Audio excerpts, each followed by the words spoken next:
When my wife friendly kissed another man on the lips and called me too controlling, I said, "I'm not controlling, I'm just finished with you," and kicked her out of my house. My name is, well, let's just say I'm 29 years old, and I've been living what most people would call the dream life. Miami became my home several years ago, and I've never once regretted making that move. There's something about the eternal sunshine and ocean beaches everywhere that just fits perfectly with my lifestyle. I work as a marketing coordinator for a big company, making good money that allows me to live in a nice area and drive a decent car without having to sacrifice any of life's pleasures. But today, something felt completely off from the moment I woke up. It wasn't just a bad day or work stress. There was this underlying tension that I couldn't shake. The first thing I really noticed was the silence when I got home. Not the peaceful kind of quiet that makes you feel safe and relaxed after a long day. This was different. It was the kind of silence that hums with something unnatural, something wrong. It made the walls feel like they were listening, waiting for something to happen. It all started at exactly 7:15 p.m. I remember the exact time because I glanced at the clock right before pulling into our driveway. My hand was still gripping the steering wheel, knuckles pale and rigid with tension. I didn't even realize I was carrying. I sat there in my car for nearly 12 full minutes with the engine still running, genuinely unsure if I should go inside my own house. That's not normal behavior for me. Nothing had felt normal for a while, though. As I sat there, I could hear muffled laughter coming through our front window. That struck me as odd, because we weren't supposed to have any company over tonight. At least, that's not what Lisa had told me when I left for work this morning. I finally forced myself to get out of the car and walked in through the garage, standing there for a few seconds in the darkness, just listening to the sounds coming from inside our home. The TV was on, tuned to something stupid and loud. Probably one of those reality shows Lisa sometimes watched. But something about it felt deliberate, like the volume was turned up specifically to cover other sounds. I heard footsteps moving quickly upstairs, then the distinct click of our master bedroom door shutting. I just stood there in the hallway waiting, my heart beating faster than it should have been. Like clockwork, the door opened again after a few minutes. She appeared at the top of the stairs. Lisa, my wife of nearly 7 years. Her hair was damp and twisted up in a towel like she'd just gotten out of the shower. She was wearing an oversized hoodie that I didn't recognize and a pair of old shorts I hadn't seen her wear in months. Her face looked flushed, but not like she had just finished a workout at the gym. When she saw me standing there, she smiled like everything was perfectly fine in the world. "Hey babe," she said casually, brushing past me like I was just another piece of furniture in our hallway. "You're home early." The thing is, I wasn't early.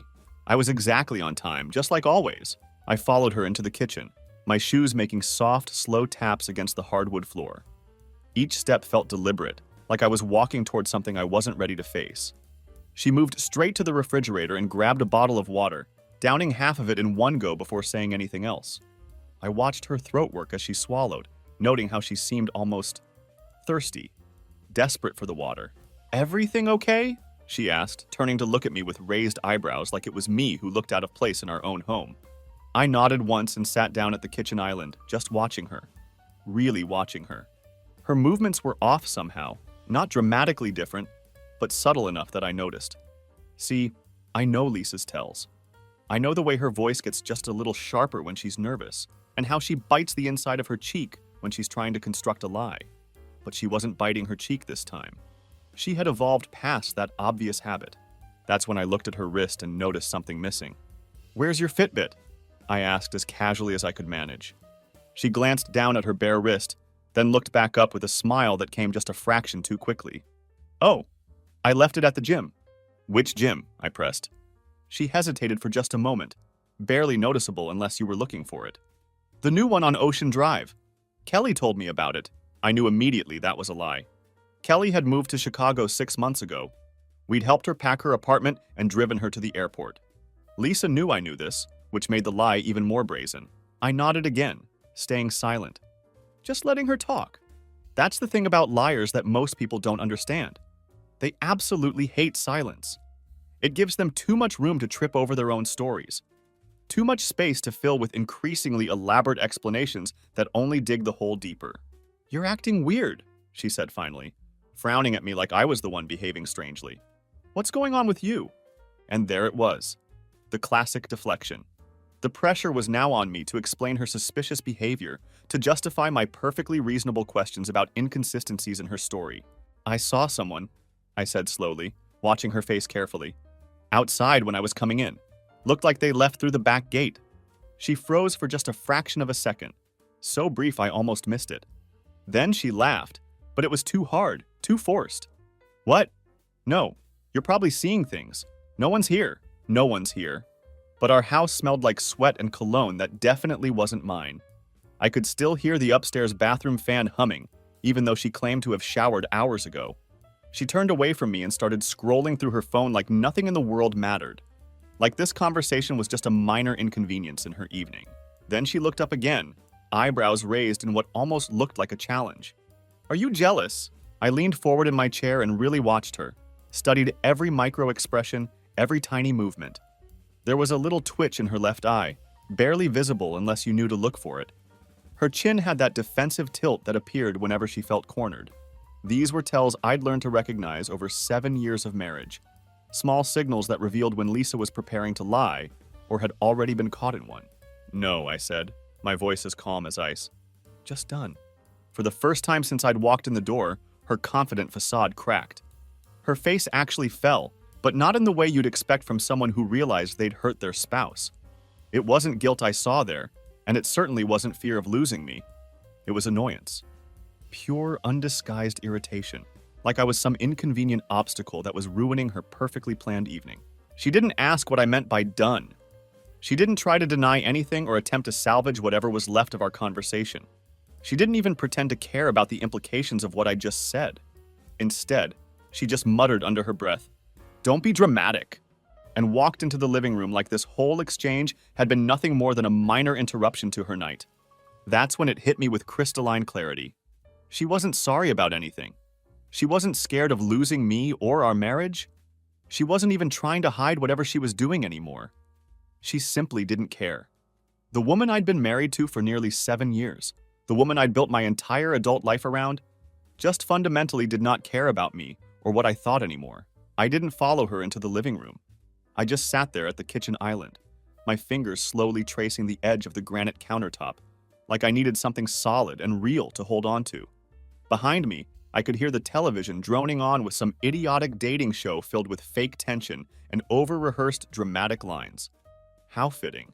I could see her from where I sat. She was curled up on the couch with her legs tucked under her, scrolling through her phone like she hadn't just casually brushed past the ruins of our marriage. Like I hadn't just told her I was done with whatever charade we'd been playing, and like she hadn't made it clear that my feelings weren't even worth acknowledging. Maybe she knew exactly why I was done. Maybe she'd been waiting for this moment for months, and she didn't think it was worth the energy to pretend she cared about saving what we had. The thought made my stomach turn, but it also brought a strange kind of clarity. My phone buzzed in my pocket, startling me out of my thoughts. A single text message from an unknown number. "You deserve to know what's really going on." I stared at the message for a long time, my heart suddenly pounding loud enough that I was afraid she might hear it over the sound of the TV.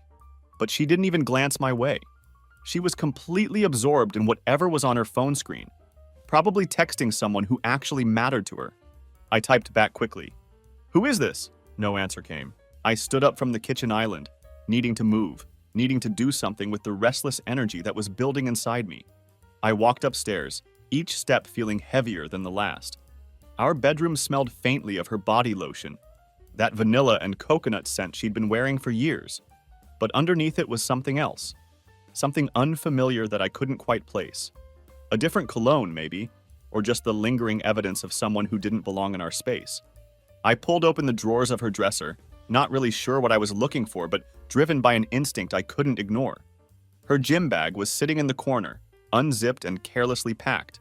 Inside, I found a pair of heels, the black ones she usually reserved for work events or fancy dinners. There was also lipstick, a phone charger, and buried at the bottom, a crumpled receipt. My hands were shaking slightly as I smoothed out the paper. Room 412, Bayfront Inn, dated just 2 days ago. 1 king bed, 1 night. The total came to $180, charged to a credit card I didn't recognize the number for. I stared at the receipt, not moving, while the room seemed to spin slowly around me. But somehow, in the center of all that motion, I remained perfectly still. When I finally made my way back downstairs, She was still in the exact same position on the couch, still laughing at something on her phone, still scrolling and smirking like she didn't have a care in the world. There was no shame on her face, no concern, no awareness that her entire world was about to shift. She was just existing in her bubble of self-satisfaction. I sat down across from her on the coffee table and carefully laid the hotel receipt down between us. She glanced at it, and I watched her face closely for any reaction. She didn't even blink. No surprise, no panic, no attempt to explain it away immediately. "You went through my stuff?" she said instead, raising an eyebrow like I was the one who had crossed some unforgivable line. "That's your takeaway?" I asked, genuinely amazed by her response. My voice didn't rise. I was too tired for yelling, too emotionally drained for the kind of dramatic confrontation you see in movies. She scoffed, a sound that was equal parts dismissive and condescending. "It's not what you think." I almost laughed out loud. The line. The classic, cliched line that every cheater falls back on when they're caught red-handed. "You booked a hotel room for the night," I said, my voice steady and factual. "While I was out of town for work, I needed space," she replied without missing a beat. "I didn't want to be alone in the house." "And Derek," I continued, watching her face carefully. "Did he need space too?" Her jaw tensed, just slightly, but it was all the confirmation I needed. She'd given herself away with that tiny physical reaction. "You were checking my messages," she accused. But there was something different in her voice now, an edge of uncertainty that hadn't been there before. "No," I said calmly. "He was careless. His profile picture was in the group photo you posted last weekend. He's in the background with his arm around you. You cropped him out of the Instagram version." For just 1 second, maybe 2, she looked genuinely nervous. I could see her mind racing, trying to figure out what else I might know, what other evidence I might have stumbled across. But then, just as quickly as it had appeared, that nervousness vanished. Something colder and more calculating took its place. "You're being pathetic," she said, standing up from the couch with a look of complete disdain. "This isn't some movie where you get to play the wronged husband. People drift apart. Grow up." She walked toward the stairs like our conversation was over, like she had just delivered the final word on the subject and expected me to accept it. Maybe, in her mind, it really was over. Maybe she thought that by dismissing me and my concerns, she could just return to her regularly scheduled evening and pretend this uncomfortable interruption had never happened. But maybe it really was over, because in that moment, I realized what hurt the most. It wasn't that she had cheated on me, though that was devastating enough. It wasn't even that she had been living a double life for who knows how long. What hurt the most was that she didn't even think I was worth lying to anymore. She had reached a point where she couldn't even be bothered to put in the effort to maintain our marriage's facade. I didn't sleep that night. Not a single minute. I lay in the guest room because she had gone to bed in our master bedroom like it still belonged to her, like it didn't reek of betrayal and broken promises. I stared at the ceiling, watching the slow-moving fan cast warped shadows across the walls. Each rotation was like a metronome, counting down the seconds I had wasted pretending I didn't already know what was happening. I kept hearing her voice echoing in my head. "You're being pathetic." The way she had said it. Flat, almost bored, like I was just another tedious obligation she had to deal with. There wasn't a spark of regret in her tone, not even a hint of guilt. Like I was just another inconvenience in her otherwise thrilling little adventure on the side. Around 3:45 a.m., my phone buzzed again. Same unknown number as before. This time the message read, "He's not the only one." I stared at those words for a long time, feeling something slow and cold trickle down my spine. It wasn't just pain anymore, and it wasn't just the betrayal I'd already discovered. This was something deeper, a bone-deep humiliation that made me question everything I thought I knew about my own life. "Who are you?" I wrote back again, my fingers trembling slightly as I typed. This time, the response came quickly, like the person on the other end had been waiting for me to ask. "You don't know me, but I know her, and I've seen it with my own eyes. She's not just seeing Derek." The words felt like they were twisting my gut into knots. I wanted to throw my phone across the room, wanted this to be some kind of sick prank or elaborate hoax. But deep down, I already knew it wasn't. Deep down, I think I'd known for a while that what I'd discovered was probably just the tip of the iceberg. "How many?" I typed, dreading the answer but needing to know. There was a pause, then 3 dots appeared indicating the person was typing. Finally, "That I know of? Derek, Ryan, and one guy she calls only on Wednesdays." I stared at that last line until the words blurred together. only on Wednesdays. Like she had created some kind of schedule for her affairs, some organized system for managing multiple relationships behind my back. I don't know how long I sat there in that guest room, phone in my hands, processing what I'd just learned. At some point during those dark early morning hours, the room stopped feeling like it belonged to me. The house stopped feeling like mine. Everything I thought I had built with her, every memory I cherished, every moment of happiness we'd shared, it was all rotting from the inside out, corrupted by the knowledge of what she'd really been doing while I'd been playing the devoted husband. By the time morning light began seeping through the blinds, I had made a decision. It wasn't born out of anger or revenge. Those emotions had burned themselves out during the long, sleepless hours.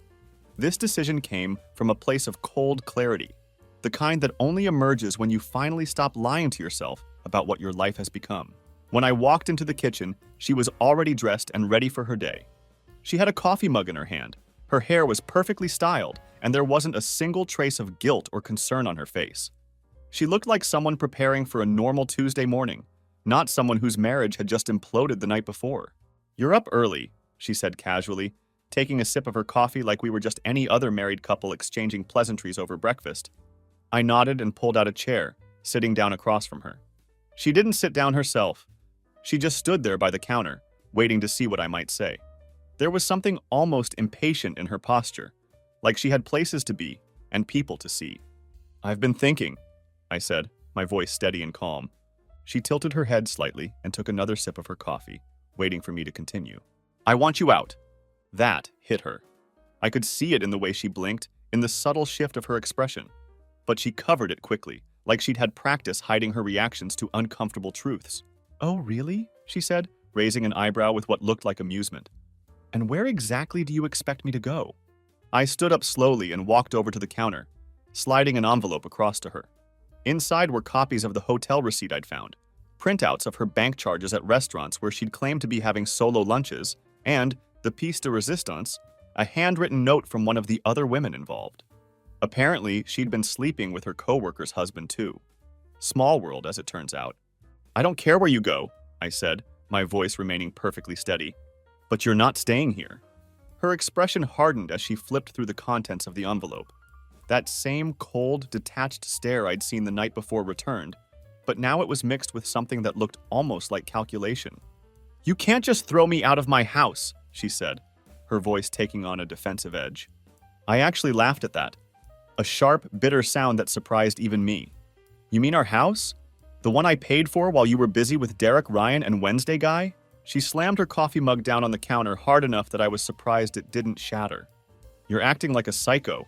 "No," I said, meeting her eyes directly. "I'm acting like someone who's finally stopped lying to himself." She didn't reply to that.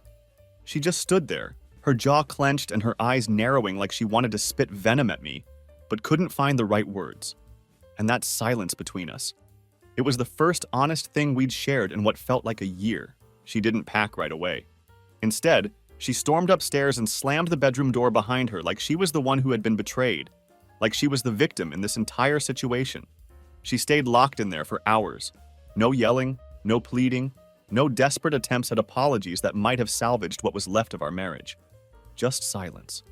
That awful, calculated silence that made my skin crawl because it felt so deliberate, so manipulative. By noon, I was sitting outside on our patio with a beer in my hand and a headache that felt like it might split my skull in half. It was a weekday, and I had called off work for the first time in 4 years. When I told my boss I had family issues to deal with, he didn't ask any questions. I think I must have sounded like a man who was teetering on the edge of something, and he was smart enough not to push for details. Around 2:15 p.m., she finally emerged from the house. She was wearing sunglasses despite the fact that she'd been indoors all morning, and she had an overnight bag slung over her shoulder. Her keys were already in her hand. She looked like she was heading out for a casual brunch with friends, not like she was leaving behind the wreckage of our marriage. She walked right past me without so much as a glance in my direction. I didn't ask where she was going, and she didn't bother to offer any explanation. When she reached the gate, she stopped and turned back slightly, just enough for me to hear what she had to say. "You're seriously blowing this out of proportion," she said flatly, like she was commenting on the weather. That was it. That was the last thing my wife said to me before getting in her car and driving away. Not an apology, not an explanation, Not even an acknowledgement of what she had done to our relationship. Just one final dismissal. One last attempt to make me feel like I was overreacting to her systematic betrayal of our marriage vows. She drove off like she was heading to the grocery store, like this was just another mundane Tuesday errand instead of the end of everything we'd built together. I sat there for a long time after her car disappeared down the street, watching the wind stir the leaves in our yard and trying to remember where it all started to go wrong. I tried to pinpoint the exact moment when I lost her, or if I'd ever really had her in the first place. Maybe she'd been playing this game longer than I realized. Maybe I'd been the only one who thought we were building something real together. I'd always believed we were solid. Not perfect, certainly. Every couple has rough patches, and we'd had our share of arguments and disagreements over the years. But I thought those were just the normal growing pains of two people learning how to share their lives. This wasn't a rough patch, though. This was complete demolition. The systematic destruction of everything I thought I knew about my own life. Eventually, I forced myself to go back inside and face what she'd left behind. I stood in the doorway of our bedroom, looking at the space that had been ours for so many years. Her side of the closet was still full of clothes. Her makeup was still scattered across the vanity like she'd just stepped out for a few minutes. Her slippers were still sitting by the bed, waiting for her to slip her feet into them when she came home. Everything looked like she'd be back by dinner, probably with that smug little smile and another carefully crafted excuse ready to explain away whatever I thought I'd discovered. But she wasn't coming back to fix anything. She was just waiting to see if I would cave, if I would break down and beg her to come home. And that realization made my blood boil, because it meant she thought I was weak. She expected me to grovel, to accept her humiliation, and then swallow it like a good little husband who was too pathetic to stand up for himself. That's when I decided to really dig deeper. I opened her dresser drawer and found something I hadn't expected to see. A burner phone. It was cheap and basic, the kind you could buy at any convenience store, hidden beneath a pile of old scarves she never wore anymore. My hands were trembling slightly as I turned it on, already dreading what I might find, but knowing I needed to see the truth. The phone was already open to a text thread with someone saved simply as C. I scrolled through their conversation, feeling sicker with each message I read. "Can't stop thinking about last time," she had written, followed by his response. Then another message from her. "You know, Wednesday's our thing," complete with a winky face emoji. So Wednesday guy was real. He wasn't just some cruel invention by my anonymous informant. He was an actual person with whom my wife had scheduled regular affairs. I kept scrolling, finding a message from 2 weeks ago that made my stomach drop even further. "See, he's clueless, right?" she had typed. His response was quick. "Please, he's too boring to notice anything." I sat down on the edge of our bed, phone still in my hand, and let those words sink in. Boring. That's what I was to her. After nearly a decade of loyalty, after supporting her when she lost her job 3 years ago, after helping her through her father's funeral, after 1,000 tiny acts of love that she clearly never valued, I was just boring to her. Too boring to notice anything. Too boring to deserve her faithfulness. Too boring to matter. I took a deep breath and set the phone down carefully on the nightstand. Then I walked into our bathroom and looked at myself in the mirror. I didn't see the same man who had woken up in this house just 24 hours ago. I saw someone who was being rebuilt slowly and painfully, but this time without her influence shaping who I was supposed to be. The thing about betrayal that no one really explains is that it's not just the moment you find out that destroys you. It's every moment after that. Every second you have to keep breathing with the knowledge that the person you trusted most in the world had been lying to your face while looking you straight in the eye. Every memory becomes suspect. Every moment of happiness you shared becomes tainted with the question of whether she was thinking about someone else even then. That Friday, her sister Kelly called me and I wasn't expecting it. We'd always gotten along well, but we rarely talked unless Lisa was involved in the conversation somehow. "Hey," Kelly said, her voice cautious and uncertain. "Is everything okay with you two?" I almost laughed at the question. "You tell me," I said instead. I didn't dump everything on her at once. I just said that Lisa wasn't home, that she'd been staying somewhere else for a bit. I kept my voice neutral, not wanting to drag Kelly into the middle of our mess unless it was absolutely necessary. There was a long pause on the other end of the line, followed by a sigh that sounded heavy with resignation. "I'm going to ask you something," Kelly said finally, her voice dropping to almost a whisper. "And I need you to be honest with me." "Okay, sure. Has she been seeing other people?" The question hit me like a punch to the chest, even though I'd already known the answer for days.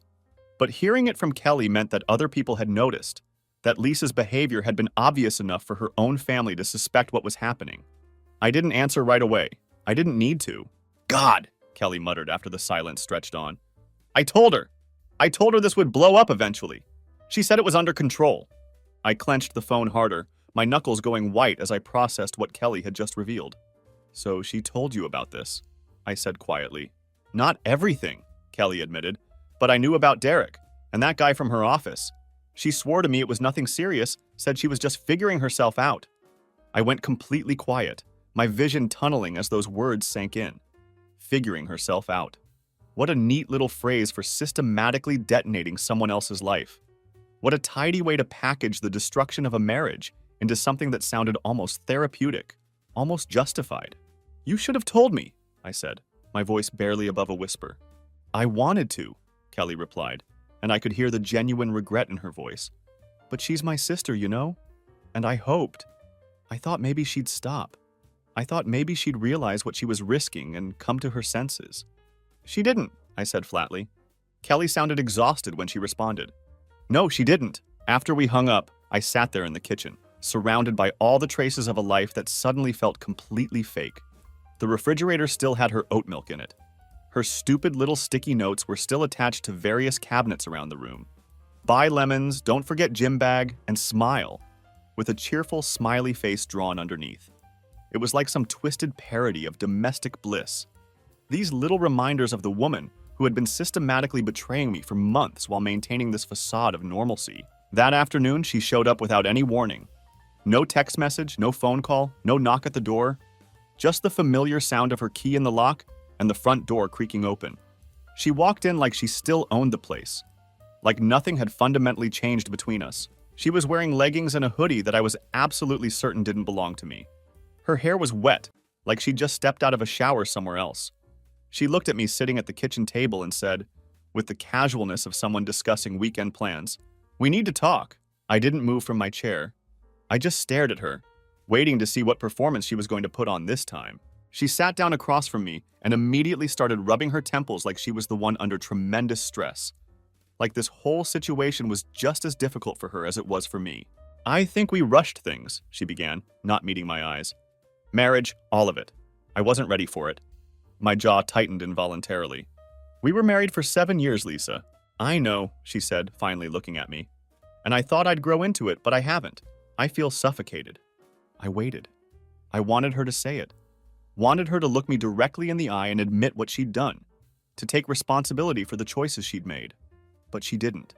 She just sat there, trying to reframe her systematic infidelity as some kind of personal growth journey.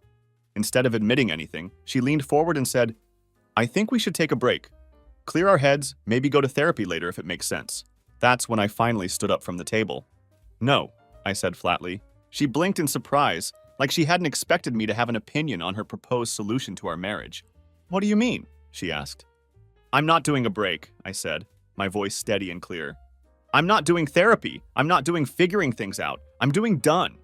She actually scoffed at that, like my response was unreasonable. So you're just throwing everything away? Just like that? I laughed once. A sharp, cold sound that surprised even me. I didn't throw anything away. You did that when you let 3 other men treat you like their secret while I was making you my home. Her mouth opened, and for once, she looked genuinely stunned. But I was already walking away from the table, already done with whatever explanation or justification she thought she could offer. I didn't look back as I walked away from her. Not when she called my name with what sounded like genuine desperation for the first time in months. Not when she followed me down the hallway, her footsteps quick and uncertain behind me. Not even when the front door slammed hard enough to rattle the windows as she left for what I hoped would be the final time. Because something fundamental had shifted inside me during that conversation. For the first time in a very long time, I felt like I was finally on my own side instead of constantly making excuses for someone who had never deserved my loyalty in the first place. The next morning brought a different kind of quiet to the house. Not peaceful, that would take time, but empty in a way that felt like the aftermath of a natural disaster. There's a certain kind of silence that only follows complete destruction, a vacuum where something significant used to exist. It's the kind of quiet where even the creak of floorboards feels like it echoes too long, where every sound seems amplified by the absence of what used to fill the space. I stood in the kitchen with morning sunlight bleeding through the windows, staring at the coffee mug she had always used. It was still sitting there on the counter, chipped at the rim with faint traces of her lipstick still visible around the edge. I didn't touch it. I just left it there like a piece of evidence, a reminder of the woman who had lived in this house and systematically destroyed everything we'd built together. Around 9:30 a.m., my lawyer called me back. I had left her a message the night before, right after Lisa walked out of our house for what I was determined would be the last time. The decision to call hadn't been planned. It was more like some decisions start making themselves once you finally see a person clearly for who they really are. "You're sure this is what you want?" the lawyer asked, her voice sharp and professional but not unsympathetic. "I'm absolutely sure," I replied, and I was surprised by how calm I sounded. For the next 3 hours, she walked me through the entire process. We discussed the division of assets, the house, our joint bank accounts, the car that was technically registered in my name. I remained eerily calm throughout the entire conversation, like I'd spent all my emotional energy over the past few days and had nothing left but clear, logical action. At 1:25 p.m., Lisa texted me, "Can we talk without yelling this time? I'm coming over." I didn't respond. I just sat there, waiting to see what her next move would be. When she arrived, she knocked instead of using her key, a small concession that felt both significant and pathetic at the same time. She looked different than she had the day before. No makeup, her hoodie pulled tight around her like it was armor, sunglasses hiding her eyes even though she was standing in the shade of our front porch. She stepped inside slowly, tentatively, like she was visiting a house that belonged to someone else. "I don't want to fight," she said, standing awkwardly in the doorway, like a guest who wasn't sure if they were welcome. "You're not staying," I replied immediately. "Say what you came to say."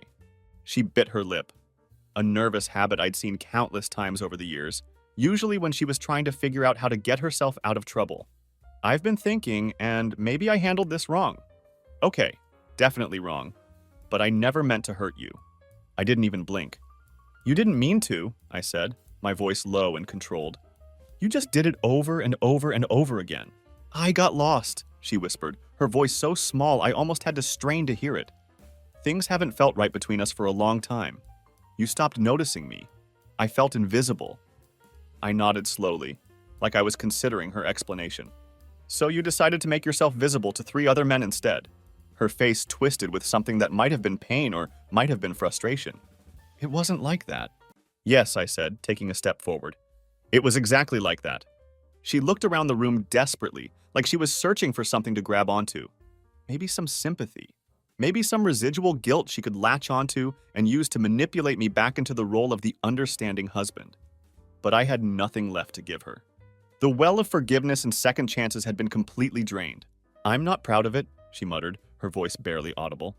"You're not ashamed of it either," I said, and the truth of that statement hung in the air between us like a challenge. If I hadn't found out, you'd still be doing it right now. Silence stretched between us, thick with everything we'd never said to each other, everything she didn't want to admit, and everything I'd finally stopped pretending I didn't know. The air in the room felt heavy with the weight of all those unspoken truths. "I never hated you," she said finally, her voice small and uncertain. "You didn't have to," I replied without hesitation. "You just stopped caring." Her shoulders slumped at that, like the fight was finally going out of her. She looked smaller somehow, diminished by the reality of what she'd done and the consequences that were finally catching up with her. "I'll come back for the rest of my stuff," she said, the words so quiet I almost didn't hear them. "Let me know when," I said. "I'll make sure I'm not here." She nodded, then hesitated like she wanted to say something more. Maybe an apology, maybe another excuse, maybe just goodbye. Instead, she turned around and walked to the door without another word, leaving me standing alone in what used to be our living room. And that was the real end. Not some dramatic screaming match like you see in movies. Not a broken plate or a door slammed in anger. Just a quiet door closing behind a woman I no longer recognized. A woman who had become a stranger wearing the face of someone I used to love. The days immediately after she left were strange in ways I hadn't expected. I thought I would feel free, like some enormous weight had been lifted off my chest. I thought I'd wake up to clean air, a clean house, and the clean conscience of a man who had finally chosen himself over someone who had never deserved his devotion. But that's not what happened. What I felt instead was a profound disorientation, like I'd been living in a house of mirrors for months, and someone had suddenly turned on all the lights. The bed felt too big and empty. The silence was too thick, too complete. Every room in the house echoed with the phantom presence of the woman who had gutted the foundation of our life together and then walked away like it was just some boring TV pilot she'd decided she wasn't interested in finishing. I started noticing things I hadn't seen before, evidence that she'd been erasing herself from our life slowly and deliberately. Like she'd been preparing for this exit long before it actually came. One drawer at a time, one little lie at a time. There were receipts in the trash from months ago, flights I didn't know she had taken, spa charges in a city we'd never visited together, Uber rides to neighborhoods she'd always claimed to hate, and then I found it.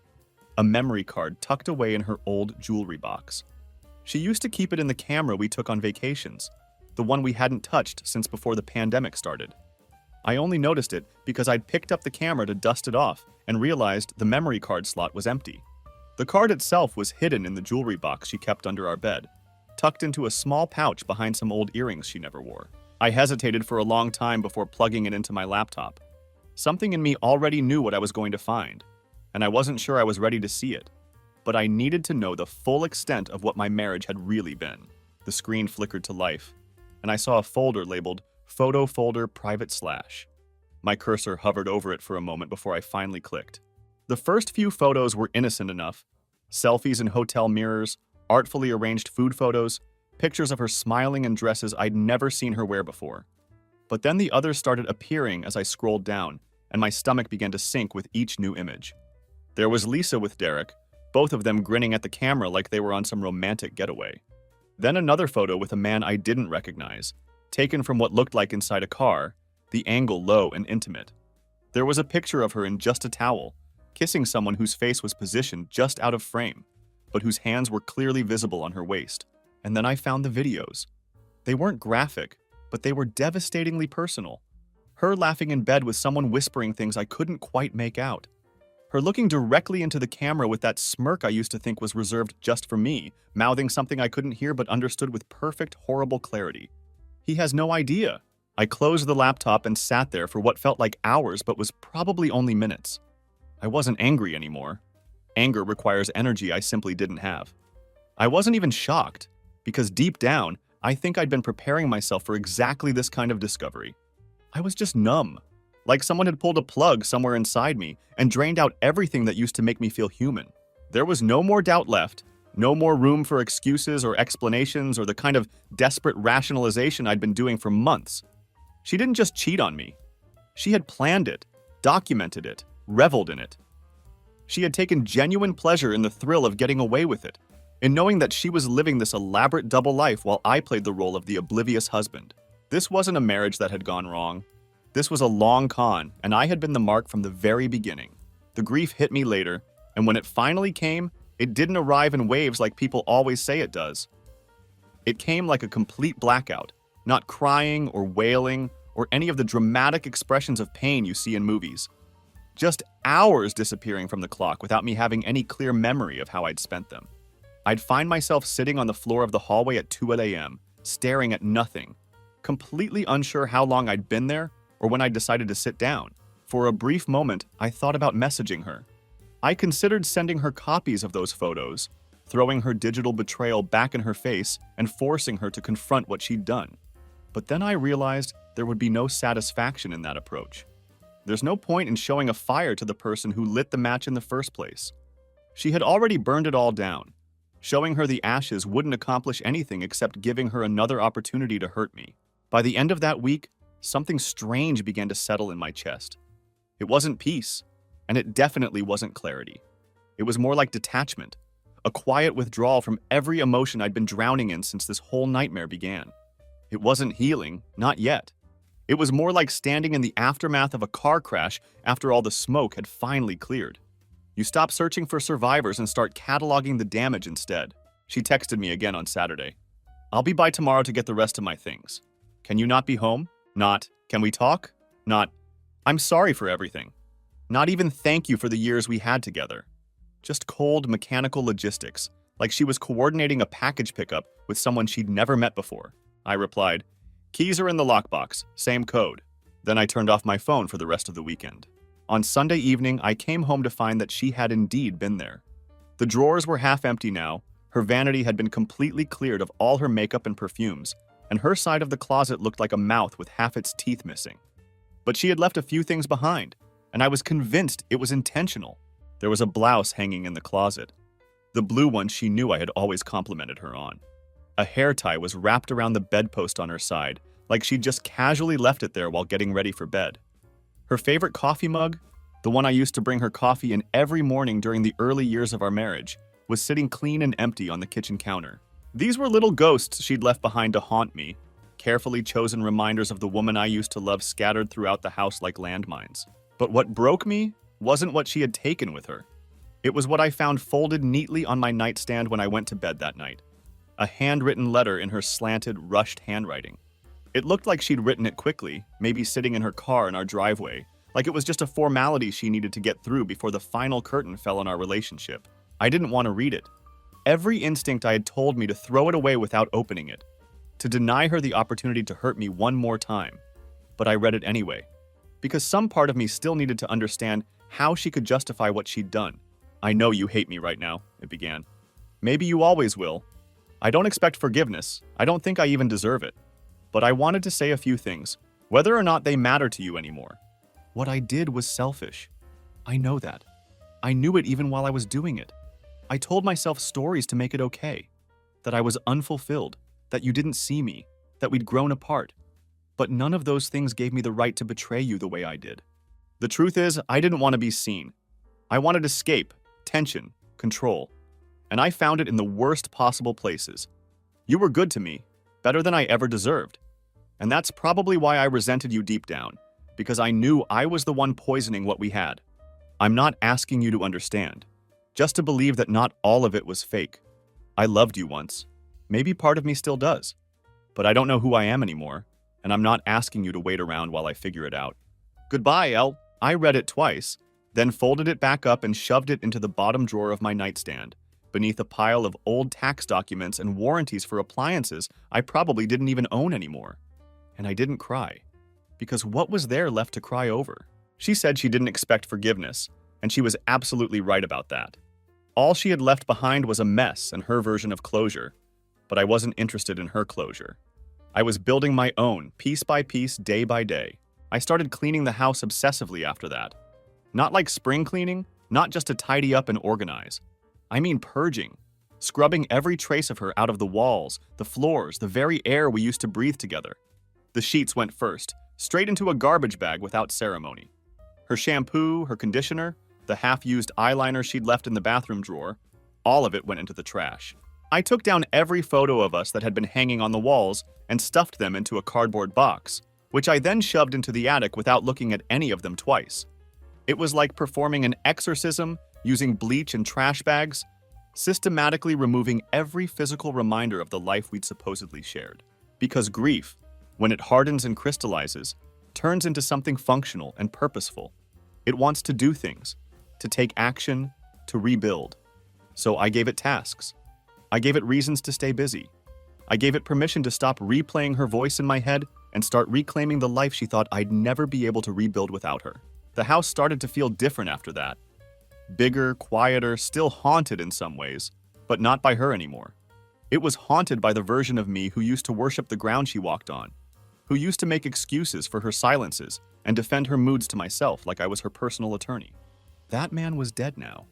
I had buried him with every drawer I emptied, with every trace of her I scrubbed away, with every decision I made to choose my own dignity over her convenience. But the damage wasn't just emotional. The fallout started rolling in from other directions too. Monday morning, I got a call from our joint bank. There had been some unusual transactions over the weekend that they wanted to verify with me. She had drained nearly $2,500 from our shared account, money I had stupidly left sitting there during all the chaos of the past week. The charges were telling. Spa visits, a weekend Airbnb rental, a hefty tab at some beachfront bar 3 hours south of Miami. She had essentially funded her post-breakup celebration with our money, like she was rewarding herself for finally being free of the burden of pretending to be married to me. I called her immediately, straight to voicemail. I didn't leave a message. There was nothing left to say that would matter. Instead, I called my lawyer, and she filed a motion to freeze the account within the hour. By the end of the business day, Lisa's access to our joint funds was completely gone. That night, a text came from a new number I didn't recognize. Really? Freezing the account? Grow the hell up. I stared at the message for a moment, waiting for my heart to race or my hands to shake with anger. But nothing happened. I felt nothing except a mild sense of satisfaction that I had finally done something she hadn't anticipated. I replied simply, "Use your own money next time." Then I blocked the number. She had fundamentally underestimated me, and that much was becoming crystal clear. She had assumed I would curl up quietly, stay silent, lick my wounds in private, while she played the victim to her new audience of sympathetic friends and lovers.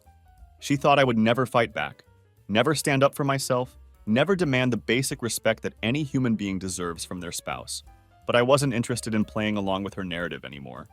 I was building a paper trail, documenting her purchases, saving the burner phone messages, keeping Kelly's confirmation that she had known about the affairs. I was done reacting emotionally to her provocations. Now I was preparing, planning, strategizing. Because the next time we met, it wouldn't be in our kitchen with her smirking and tossing half-truths at me like candy. It wouldn't be emotional, and it wouldn't be dramatic. It would be surgical, cold, and strategic. And it would be the last conversation we ever had as husband and wife. She showed up unannounced again exactly 1 week after her last visit. This time, she didn't bother texting first. No heads up, no warning, no courtesy call. Just the sound of tires crunching on the driveway gravel and a faint knock at the front door. Not urgent, not apologetic, just there. Like she was checking an item off her to-do list. I didn't answer right away. I let her stand there in the heat, sunglasses on, arms crossed, checking her phone like she was waiting for a brunch reservation to be confirmed.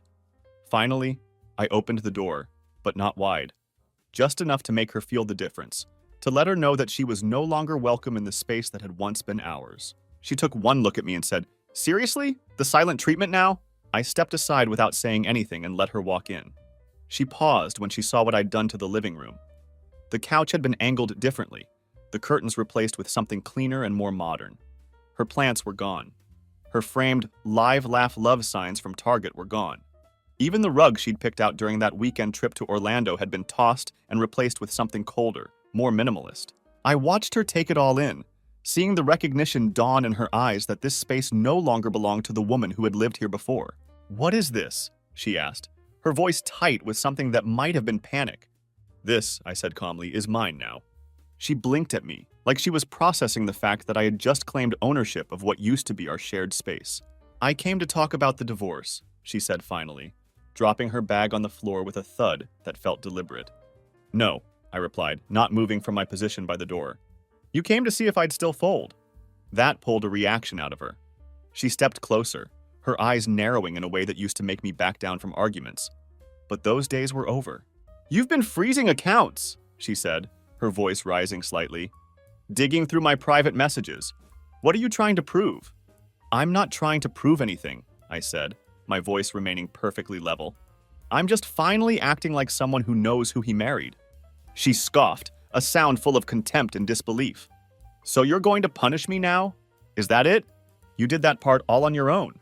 I walked past her to the kitchen table and opened a file folder I had prepared specifically for this moment. Inside were copies of every transaction she'd made with our joint money, every hotel stay, every charge to places like TG Personal Trainer and Riviera Wellness Spa, charges I now understood were code for time spent with her various affairs. I handed her printouts of the burner phone log, complete with timestamps and message previews. And then, as the icing on the cake, I gave her a notarized witness statement that Kelly had provided to my lawyer, confirming that Lisa had admitted to the affairs and had asked her sister to keep them secret. She flipped through the documents, her face draining of color with each page. "This is ridiculous," she muttered, but her voice lacked the conviction it had carried just moments before. "No," I said, watching her closely. "This is evidence. I'm filing for divorce on grounds of adultery and misappropriation of joint funds. You'll be served next week. Don't come here again." Her lip curled in what looked like a snarl. "You really think you're going to come out on top in all this?" I met her eyes directly, unflinchingly. "I already have." She stared at me for a long time, and I could see her searching my face for something. Maybe a crack in my resolve, maybe a twitch of regret, maybe some sign that the old version of me was still in there somewhere, still susceptible to her manipulation. But there was nothing left for her to find. because I didn't need her anymore. I didn't want her back. I didn't even hate her at this point. She had simply become irrelevant to my life. She turned without another word, grabbed her bag, and headed for the door. This time, I didn't watch her go. This time, I closed the door before she even reached her car and locked it behind her. The papers were filed on a Tuesday. It was raining.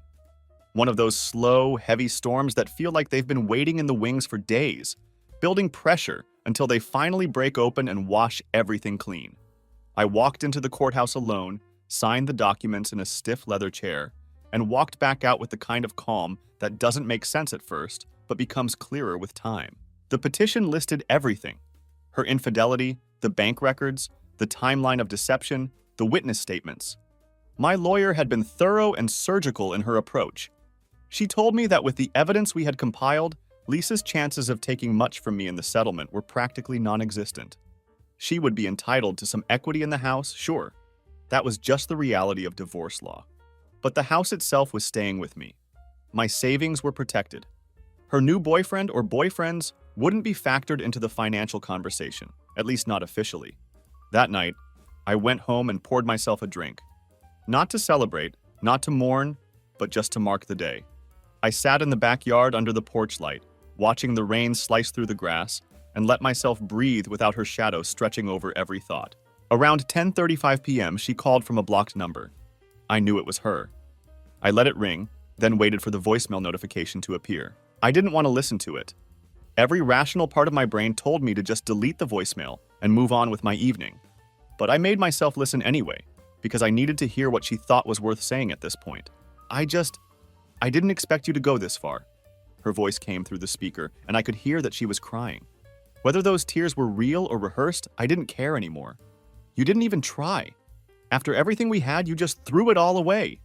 I sat there in my backyard chair, phone pressed to my ear, listening to her attempt to rewrite the history of our relationship one more time. I thought maybe eventually you'd cool down, she continued, her voice breaking in what sounded like genuine distress. But you've changed. You're not the man I married anymore. She paused, and I could hear her taking shaky breaths. I don't know who you are, she whispered. And maybe that's what hurts the most. I thought I could control this situation. I thought I knew you well enough to predict how you'd react. I didn't. Another pause, longer this time. I'm not proud of what I did, she said, her voice so quiet I had to strain to hear it. But I never thought it would end like this. I never thought you'd just cut me out completely. There was a final pause and then, goodbye, click. I sat there for a long time with the phone in my lap, listening to the last drops of rain tapping against the gutters. And all I could think was, good. Let her grieve the version of me she thought she could manipulate forever. Let her cry over the man she assumed she'd broken beyond repair. Because that man was gone. What stood in his place wasn't bitter or spiteful or vengeful. I was just finished. Completely, absolutely finished with her and everything she represented in my life. It's been 3 months since that night. The house is quieter now, but it's not hollow anymore. It's not haunted by her absence. It's more mine than it ever was when she lived here. There are new curtains hanging in the windows, new artwork on the walls that I chose specifically because I liked it. Not because it matched some vision of domestic harmony we were supposed to be building together. Her old, hand-picked furniture is gone, replaced by pieces I selected for no one but myself. The kitchen feels different too. The coffee mugs are all mine now, chosen for their weight and feel in my hands rather than their aesthetic appeal. The space no longer apologizes for her absence. It celebrates my presence instead. I got the final court notice 2 weeks ago. Divorce granted. Assets settled according to the agreement we'd hammered out through our lawyers. Everything stamped and signed and filed away in some courthouse basement. Just like that, 7 years of marriage became nothing more than a paper trail, a closed file, a box I will never have any reason to open again.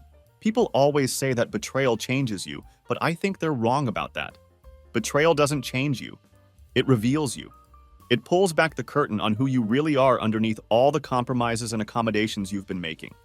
It shows you what you'll tolerate, what you'll swallow just to keep the peace, and what you'll finally burn down when you realize that peace was never really yours to begin with. I spent years excusing her silences, defending her moods, making apologies for her behavior to friends and family who were probably seeing things I was too close to notice. I worshipped crumbs of affection like they were proof of love, and she walked all over that devotion while smiling to my face. But I thank her now. not out of grace, not out of some higher wisdom or spiritual growth. I thank her because she made the choice for me.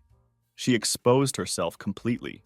She tore away every illusion I'd been clinging to and forced me to see our marriage for what it really was.